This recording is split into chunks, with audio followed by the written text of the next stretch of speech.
Hey, all you rad dads out there. Thanks for joining me on the Rad Dad Show. I'm really excited to talk to you, but I'm going to start the way we always do, and that's by asking, who are you? Who am I? That's a great question. I ask myself that a lot. Yeah. Thank you for having me on Rad Dads. It's an honor to be here. Well, I'm Curtis Duffy. I'm a chef owner in Chicago, Illinois. I own three restaurants here in the downtown area. We have Ever, we have After, which is a beautiful cocktail lounge, and we have the Canvas, which is an event space that we can host many different themes, different a lot of different things we could do there. It's a blank canvas to really, you know, do birthday parties, weddings, anything you want, anything in between. And you're a world-renowned Michelin-starred chef. You have been the subject of documentary on Netflix. You've got a book coming out, so we'll talk about that in a little bit. But importantly, you're on the Rad Dad Show. You're a dad.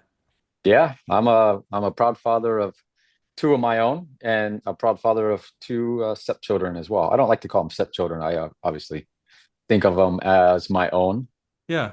They've been in my life for 11 years, so they're my children as well. So yeah, proud dad of four. So your dad to four. So can you give me an idea of like the ages or age range?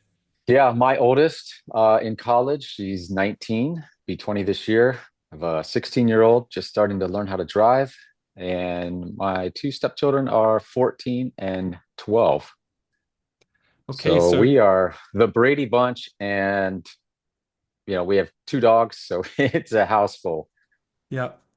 You are, yeah, a dad to four. You got a busy house and you're like right in those kind of teenage, adolescent, young adult years, hey? Yeah, absolutely, Um, absolutely. well, like I said, it's a Rad Dad show, so I have to ask you, do you consider yourself a rad dad? I don't know. I think so. I mean, I'm certainly not conventional as a father figure. I you know, I work a tremendous amount, but I also play a tremendous amount too. I love to travel. We love to travel with the kids. And, I'm active. I think that's what separates me from a lot of the dads. I think I'm like very active. I'm very health conscious in what I do. I'm training for a triathlon right now. So Wow. in the midst of we're getting ready to launch the book, and we're going to do a book tour, and that's right after the triathlon. So it's a lot going on. I take I'm learning the bass guitar, so I'm kind of all over the place. I like to enjoy life, and I truly believe in something that instill in my kids, like if it's important to you, you make time for it. And like I said, I have three restaurants. So I'm trying to build the empire continuously, so there is not a lot of free time, but again, if it's important to you, you find that time to do it, whether it's a relationship or learning music or learning how to paint, whatever it is. If it's important, you find a way. Well, it's interesting. Like that's obviously like so your book, Fireproof, is coming out in August. I had an opportunity to read it. It's just fantastic. It's amazing. Thank you. It's a I mean a deep story. It's not just a story for it's not just a book for, foodie people, right? Like this is an incredible story of, overcoming trauma, of kind of self-discovery. There's a lot of that in there. I felt it's about success, but you just talked about it like passion is one of the threads that really flows through the book, I think, and is something that Yeah. really resonates with me. And so, what you said right there about kind of following your passion, like that's obviously, that's helped you be really laser focused in your career, of course. And so you've kind of identified that as like a trait that you think kind of makes you rad, a trait that you is important for your kids. So how do you do that? How do you instill that in your kids? Is it just by modeling it yourself, or what does that discussion look like around the dinner table for you guys? Well, I think, as kids, they are hungry. They want to learn. They're sponges. They emulate a lot of what we do in our daily lives, whether we know it or not. As I look back as an older man, I look back at my time that I got to spend with my parents, and I see a lot of traits that I picked up, not necessarily that they taught me, like, okay, you have to do this and this and this. It was just something that I picked up from watching them. So those eyes are always on us as Hmm. parents. And it's very important that, how you do one thing is how you do everything. And, the what we instill in them is, you know, coming from passion, but also having the discipline to, execute that passion. Because without the discipline, you can have all the passion in the world, but you have to be disciplined enough to execute it every single day consistently.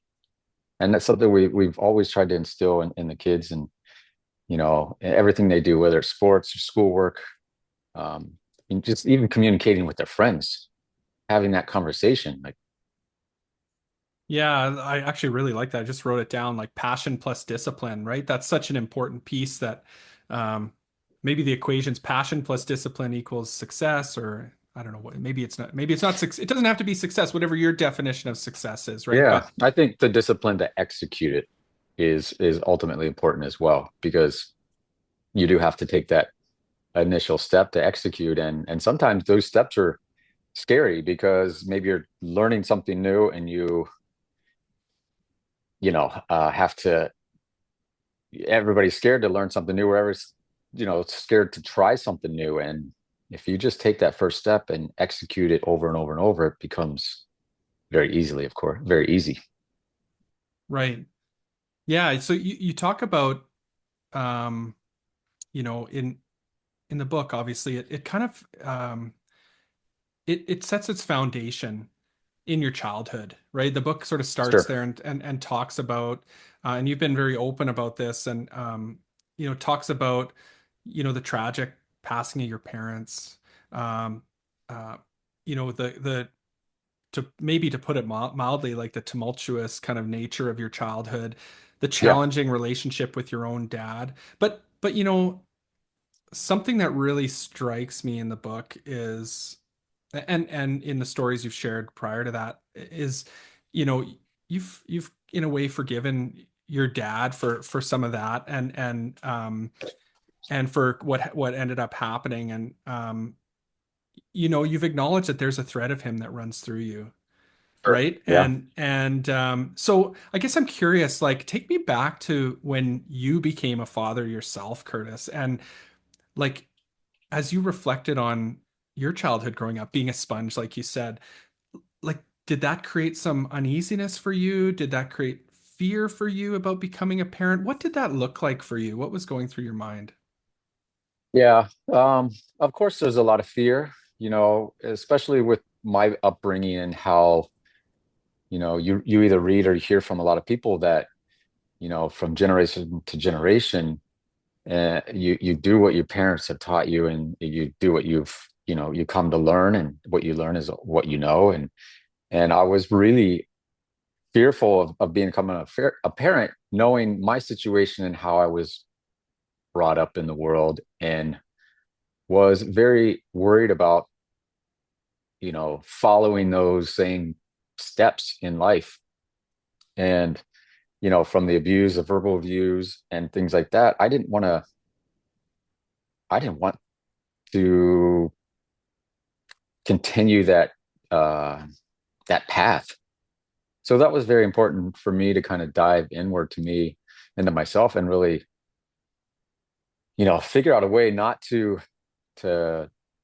follow in those footsteps, if you will, of that. And, I see it within the family that it's very easy to do that. Um, but I somehow knew at a very young age that I didn't want, I think I talked about this in the book, that I didn't want that lifestyle that I was brought up in.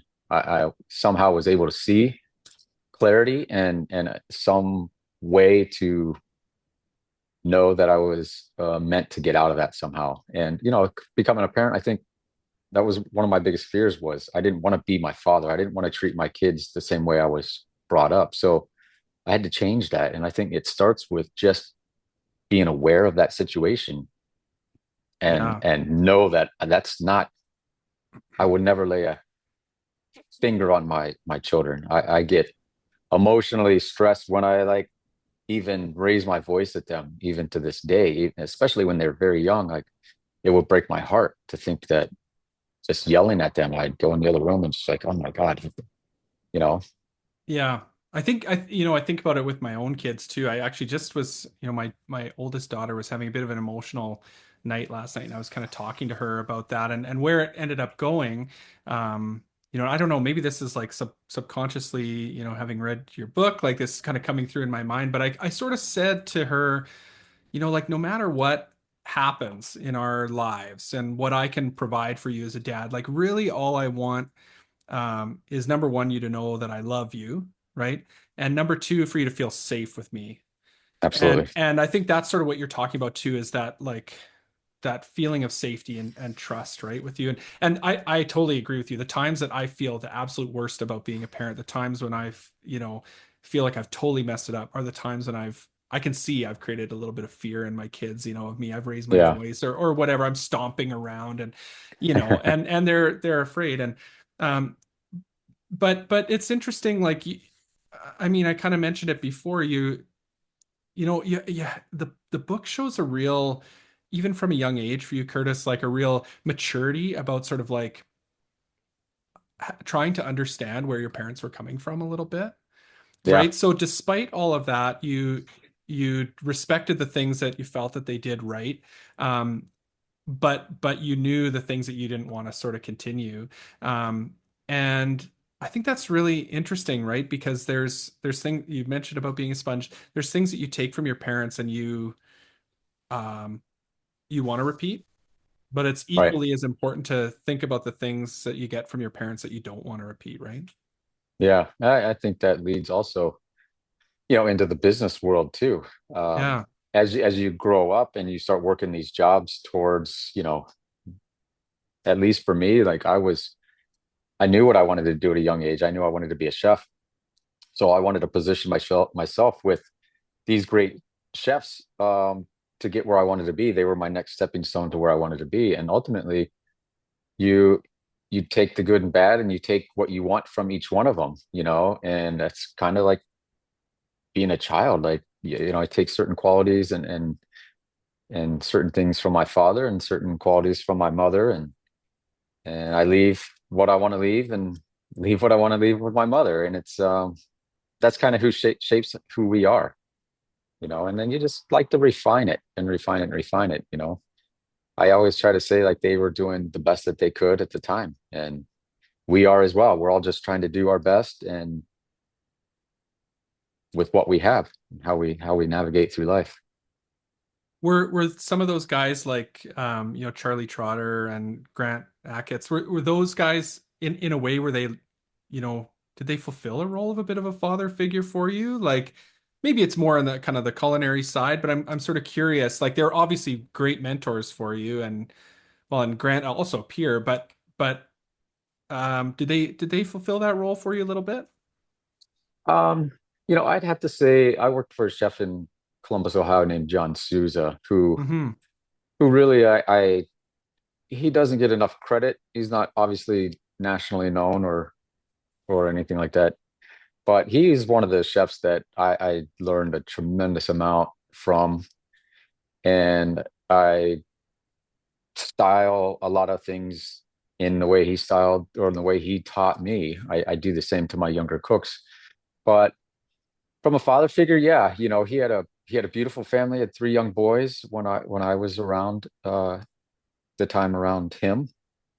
And his wife was incredible as well. So yeah, they kind of took me under their wing for a small amount of time, and I felt that family structure where I'd never felt that before. Even though I had a family, it was just a different feeling. It was a warm and loving home. The boys were just everybody. It just seemed so far different than what I had ever felt, and it was amazing. And then with Charlie, it was um, I don't know. It was they just pushed you in a different direction. For me, it was a lot of personal growth, and even Hmm. though I learned a tremendous amount of the business and the cooking world from him, I take more of just the business and personal, or the more personal side from him. Just Leadership and he was in my time. Yeah, he was in my life at the right time for what I needed it to be, and I capitalized and learned so much from it. yeah. And so, okay, well, and so to take you back maybe to sort of becoming a father, obviously you were kind of reflecting on your own experiences and working that in, but did fatherhood change you in any sort of surprising ways? Like, what changed about Curtis Duffy after becoming a father? Yeah, I don't know the exact how people say it or how it is exactly said, but you get more from honey than you do vinegar or something like that. Yeah, Yep. I was certainly more aggressive as a leader in prior to having children. I think having children kind of softened me around the edges a little bit, and maybe not softened is the better word, but I think it rounded me out, and I could realize that yeah, you do get more from being nice to people. You get a lot more out of your employees that way for sure. And once I realized that, I changed my whole management style. I don't lead like that anymore. Well, the And culinary world sort of it sort of brings that out in people, right? Like it's sort of notorious for being that kind of yeah, environment. I mean, people would watch The Bear, which is, I think that there's some obvious connections to your story there, Curtis, and your restaurant has yeah, been featured on The Bear. Um, and that sort of, paints that picture for people. But, you know, I guess, becoming a father, does that sounds like that's kind of influenced the way that you approach your style sort of in the kitchen from the business management side of things. yeah. I think it really has enabled me to be a better teacher, of course, in the kitchen. It shows me a lot more patience, or it gives me a lot more patience, I should say, in a way that I have to think of these young culinarians as they are my kids in a way. I spend so much time with them, and I want to see them grow and do great things, just as I would want my own child to grow and do great things if they were working for me. Um, so I learned that. I think softening the edges a little bit from my daughters. I mean, how can you not? I have two daughters that are, you know, the love of my lives that were, 19 years ago they came into my life. So Yeah. Yeah, I'm a girl dad myself, and so I know what that what that's about, right? And yeah. it is something special for sure. Um, I'm sort of curious, what are the really rewarding aspects of being a dad, Curtis? Like you've seen your kids sort of, grow up through their youth and now into these adolescent and young adult years. Like what's rewarding about being a dad, sort of stepping back and looking at the family you've built? I think watching them grow, watching them achieve the things that they set out to do are so rewarding for me.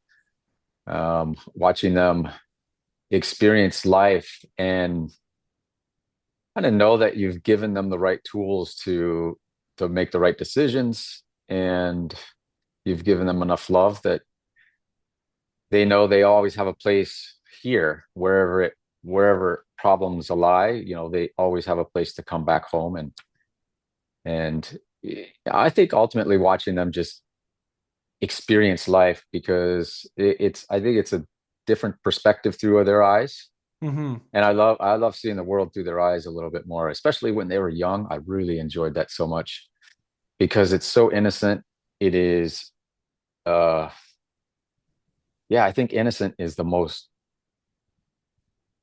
thing that I took from them as a young child, because they would say things with no filters and say things that you or I could never get away with today. But they would also see things in a way, because they know, like, I was a chef, and they know, like, the creative side was very important. So they would give me things and go, "Oh, what if you did this with this and this?" And I would have never thought of it that way. But because they have no knowledge of, oh, you can't do that, Yeah. it's limitless, and it's so beautiful. Yeah, there's a purity in the way, especially young kids think, right? Yeah. Sometimes they say things that are like, "Ooh, you know, yeah, yeah, you're gonna have to learn how to say that a different way. But they are Yeah, pure, right? And they just sort of like they aren't tainted by the world like we are, right? They're not right. jaded like we are. Exactly. And so I find that's really helpful sometimes to remind me of kind of what's important. I'm curious, any of your kids showing interest in following dad's footsteps at all? You know, from time to time they do. Mostly my stepchildren are really excited to be in the kitchen. Um, Jolie, she loves being in the kitchen when she's in Chicago. You know, we also live between Miami and Chicago. So when she's in Chicago or even at home in Miami, when I'm around her, she wants to be side by side with me, flipping the eggs, whisking this, just doing things wherever I'm cooking. She likes to help out. And even in the restaurant when she's here, she's like 5:30 in the morning. She's standing beside the bed going, "Let's go. We got to go to Wow. work." And I'm like, "Okay, let's go." Even though we don't need to be there for a few more hours, but we go there, we make some cookie dough and make it for the staff, and she's really excited. But I don't think it's something that, you know, something they want to do professionally.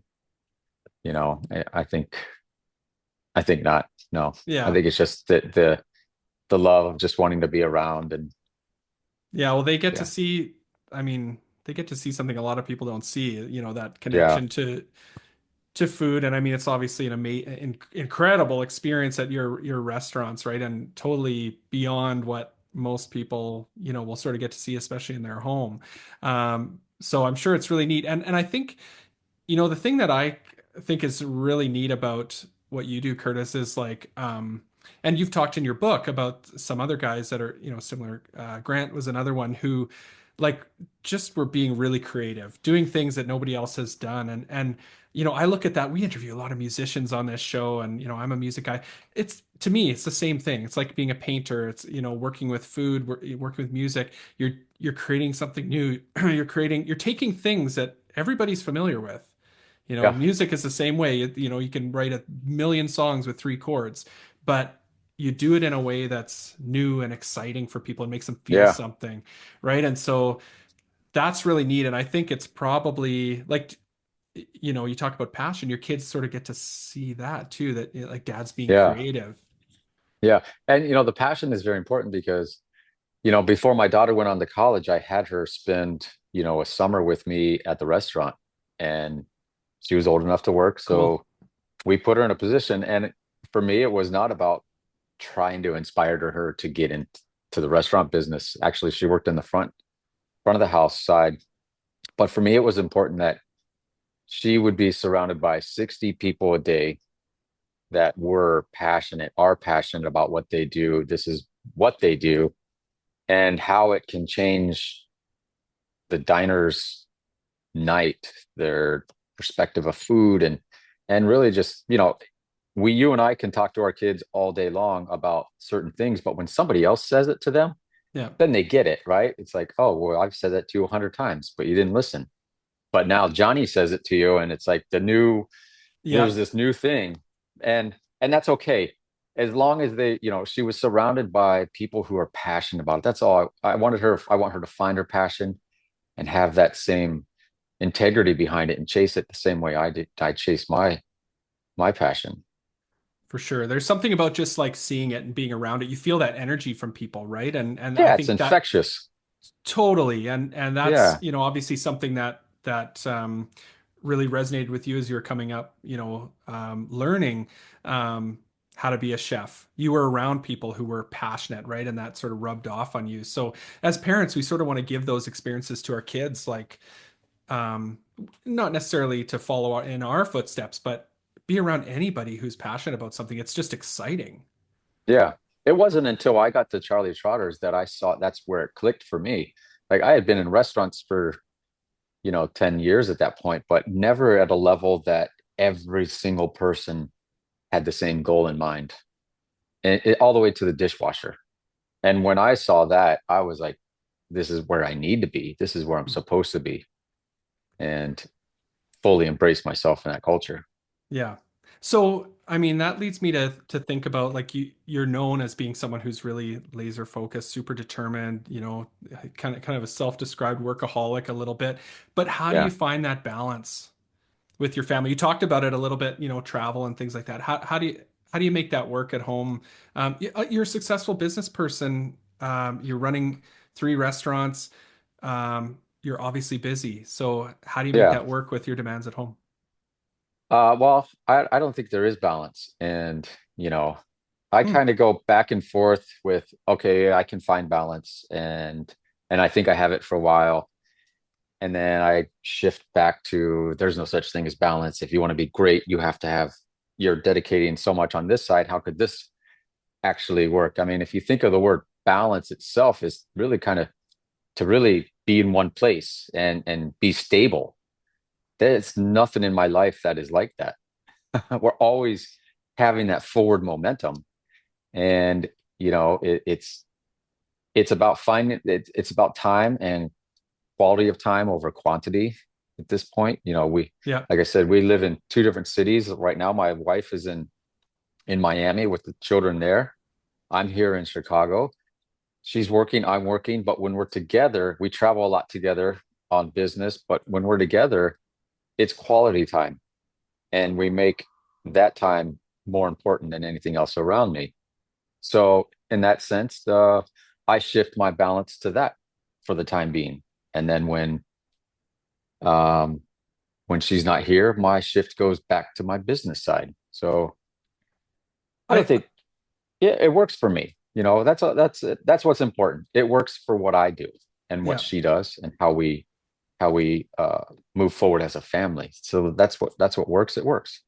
I love that perspective. Like we talk a lot about balance on the show, but I like you're talking about, well, I don't want balance. I want to be nimble. I want to be able Yeah, to, be where I need to be when I need to be there, and focus on the quality. So, when you're at work and it's quality, right? And when yeah, you're at home and you're focused on the quality with your kids. So I really like that actually. yeah, Because it's absolutely. it's one thing to just be there, but it's another thing to be totally present and totally immersed in what you're doing, right?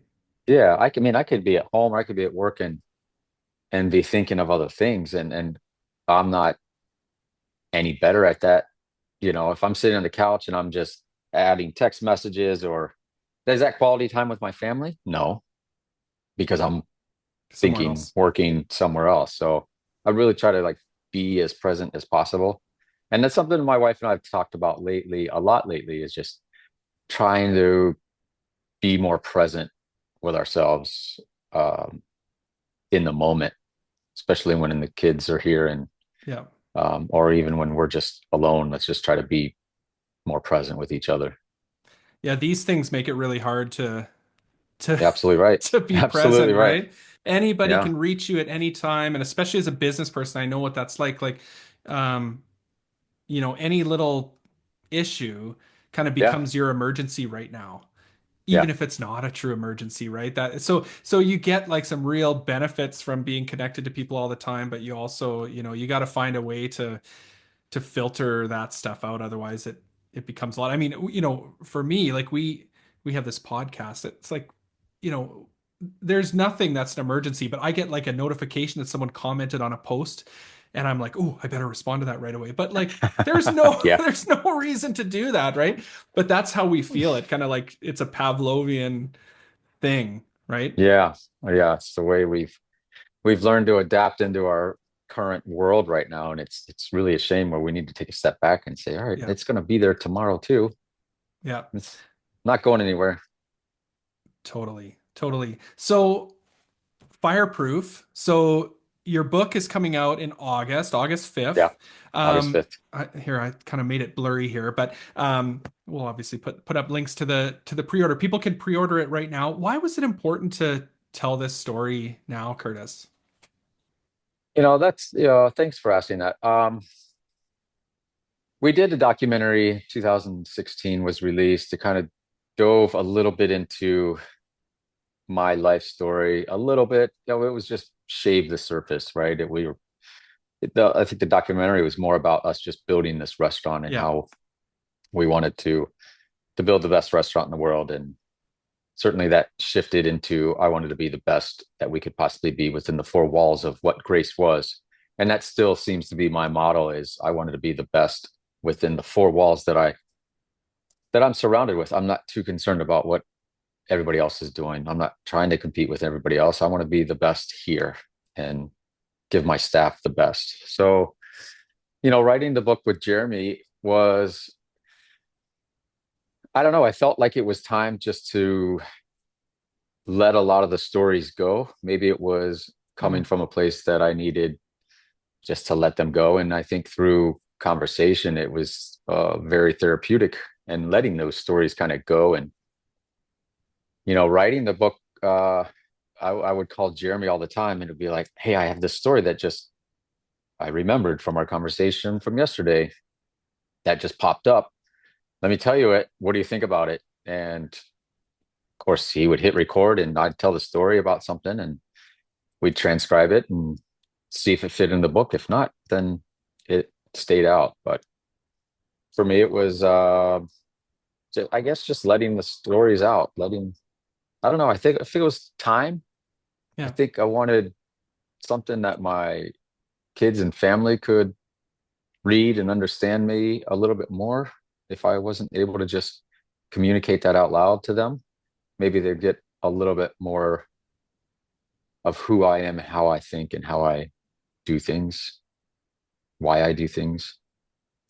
Yeah. I think that's, yeah. So there's maybe an element of like, I don't know if it's closure there, but just to get Yeah. it out, right?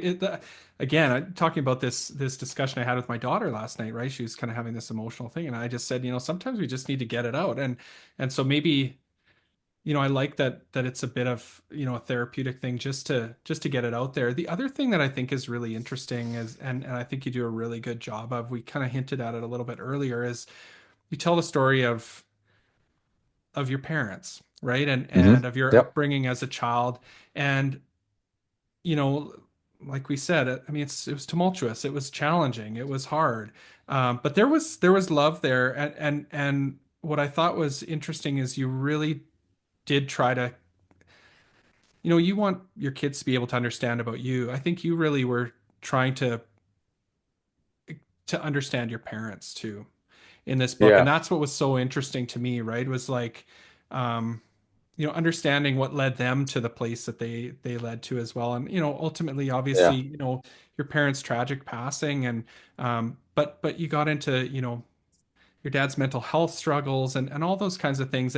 And I think that it brings a level of humanity into the story that, to just realize that people are so complicated, right? Yeah.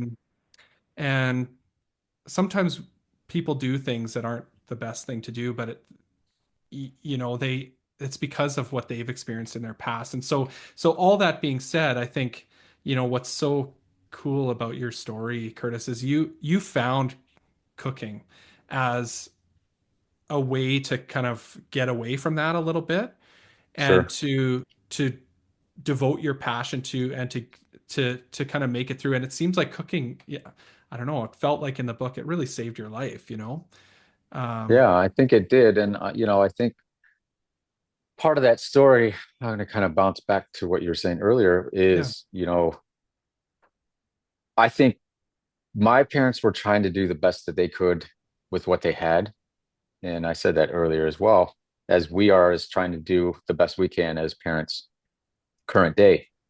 And I think part of that story, maybe after my parents' death, reading some of the notes that my father had left, Hmm. understanding maybe some of the reasons why he chose to do what he did, um, I get it. I get certain aspects of it. And maybe part of writing this book also is a way for me to tell my story to my children and having them understand the way that I think, but also having them understand their grandparents Yeah. because they don't ask me anything about them, which is okay. Maybe they're scared to ask, maybe they're scared to talk about it. But maybe this is just the easy way for them to understand it and, have that, enlightenment to them, if it all makes sense. I think one of the um what you said there just really resonated with me. Like the one of the real tragedies of growing up is that it's that classic thing, if you don't know what you got till it's gone.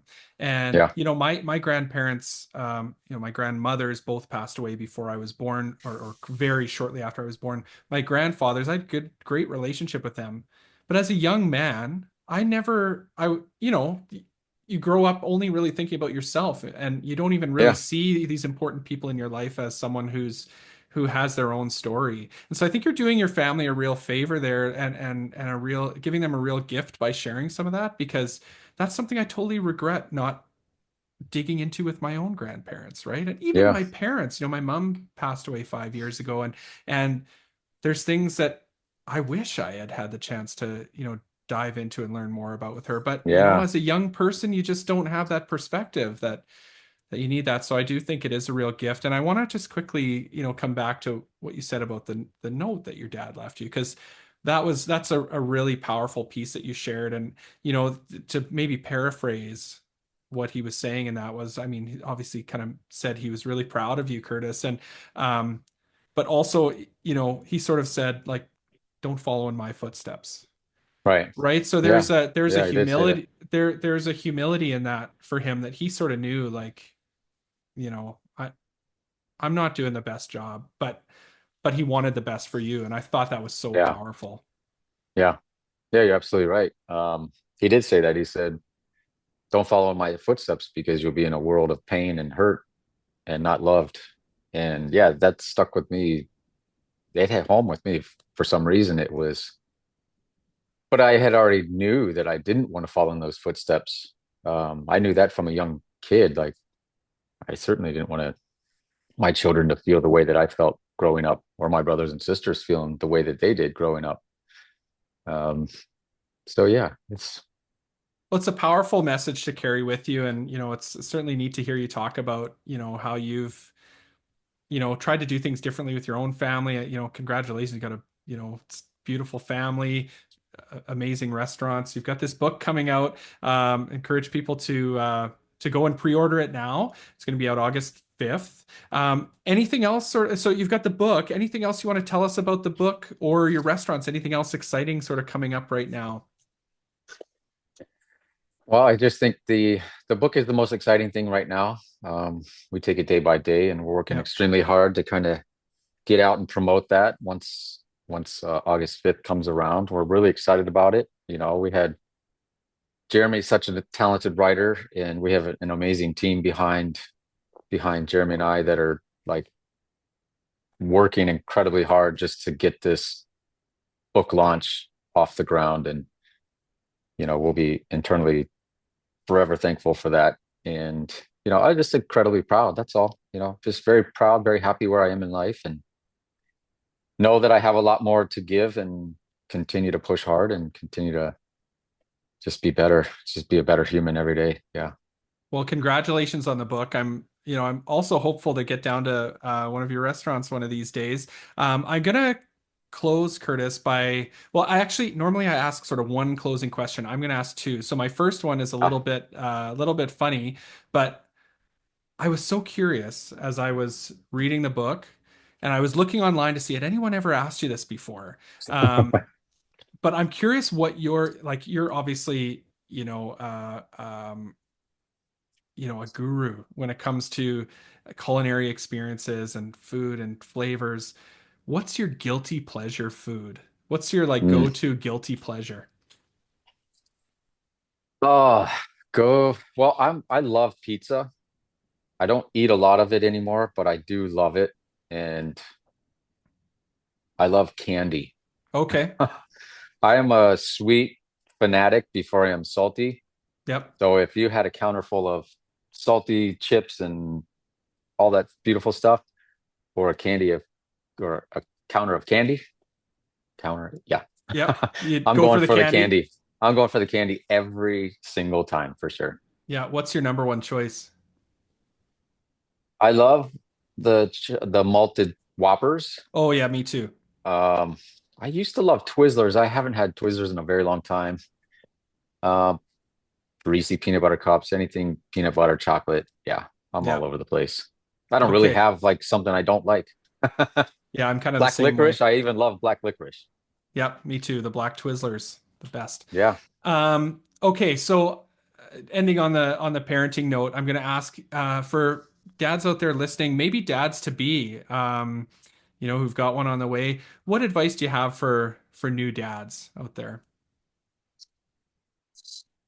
Somebody told my wife years ago that, not to change your lifestyle to fit around the newborn, but to adapt their lifestyle into yours. I think that's so important. And it took a while to really resonate and adapt that as both of us were parenting and co-parenting. Like it is so true. Like we get into a place where everything evolves and revolves around what the kids are doing. And you can't take them here and don't take them there. And you got to find a sitter. Like, no, you embrace them into your world and you just do what you do every single day. And it seems to work. There's things that we do that most people would get a babysitter for. Like, no, let's go. This the traveling. Let's travel together. We can figure it out. Yeah, I love that. I mean, we were talking about that earlier. That's a big part of why we do what we do is to kind of highlight that you can be a dad and you can still be rad, right? And I think in Yeah, fact, your kids appreciate it. They love seeing that you're absolutely. stoked on Yeah. things and that you can enjoy those things together. So that's great advice. I love that.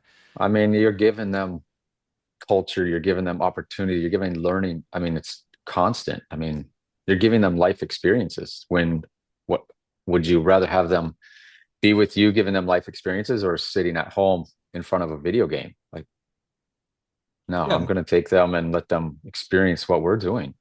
no brainer for sure. Yeah. Not every single time because we need our personal time too, but Yep. for the most part, Well, yeah. you talked earlier about we were talking about balance and like being nimble. Yeah, there's some times when that makes sense and sometimes when it doesn't. But I think I mean, for me, that's a major joy in parenting is figuring out those things that we can do all together. And I get stoked on things that the kids like that maybe it wouldn't be my first choice, but Yeah. they open my eyes to things too, and we can do the same for them. I think something else that's so important is to be engaged with the kids, your children, and play with them. You know, like I still play with the two youngest. Like I said, they're 14 and 12, but I'm still very active. Like, I mean, we were doing street races the other day on foot. We played basketball. We just actively do stuff. Like if I go for a run, they'll jump on the scooters and follow me. Like Yeah. do things with them because those are the memories that they're going to remember, not the other small petty stuff, but those are real memories. Those are some of the memories that I remember as a kid, like doing with my parents. Like video games weren't in my life that much as a young kid, but those memories that I have, I cherish them so much. Yeah. Well, that's a great place to end it, Curtis. Yeah, thanks for your Yeah, time. I really appreciate it. Like I said, congratulations on the book. It's so thank you. good, and I encourage everybody out there who's watching or listening to go pre-order today. And yeah, looking forward to catching up with you soon, Curtis. Thanks. Yeah, thank you so much, Brett. And if you get down to Chicago, please, we'd love to have you at the restaurants, either one of them. So just let us know. And thank you That for having me on the show. It's an honor.